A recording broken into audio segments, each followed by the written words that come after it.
my sink here in the kitchen seems to be making a really weird noise because I poured water in it, some hot water, and now it's like making this.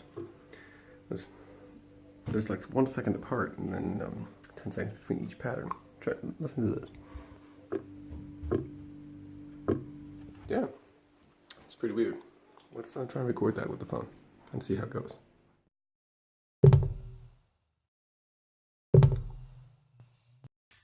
This may be a very ordinary click sound recorded from a sink, but if you add a couple of effects to it, then it can become really cool. Here I've added the Sanford Free Reverb, the Puncher, which I just bought on Plugin Boutique, the Moverb, which is also free, the Curve EQ, which comes with every Steinberg software, or you can buy it standalone if you like, the Tantra Glitch Machine, which is now also on sale,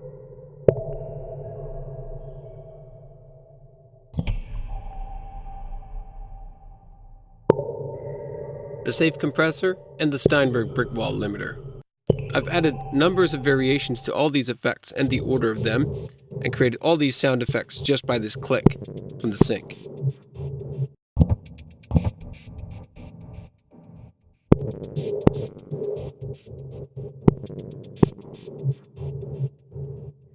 Alright, so in this house that we have, don't mind if I'm sweating, it's simply because I'm not used to this kind of warm temperatures outside, and when I'm inside, I'm not used to the AC running at all. So, I'm sweating outside, I'm freezing inside, it's really weird here in Malta. I'm just used to the more content Danish weather all the time, or European weather. But here in this house, there's a couple of things that we need to record. So these may seem like completely ordinary everyday sounds, but eventually these are not. They will become tools for us to use later on. So like if you go in here, this is my daughter's bedroom. You can see here there's this really nice ceiling ventilator. And the cool thing about these kind of ventilators is that they can be recorded in all sorts of ways, and quite often it really depends on the microphone itself if it sounds any good, or if you can at least use it to modulate other things. Like the sound of the ventilator itself might not be very interesting, but the way it just pushes the air into the microphone can cause all sorts of spikes that you can use for modulation. It's really cool.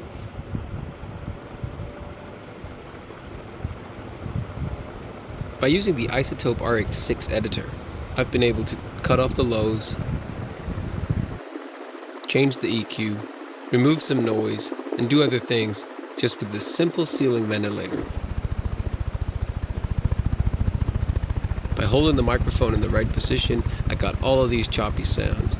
This could easily be made into a chopper, the sound of a train, or a lot of other things that we could be using in any game. Actually, I think I might be using this for the train.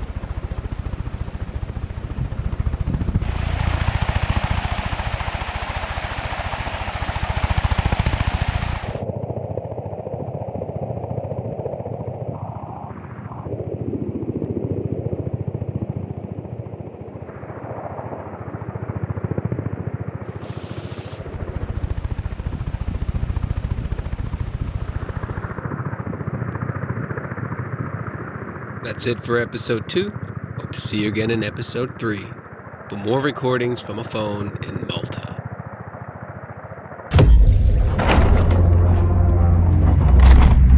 Thank you for watching Cujo Sound. Don't forget to like and subscribe, or support me at patreon.com/Cujo Sound, where you for as little as $1 a month can help me sustain this channel. Thank you very much.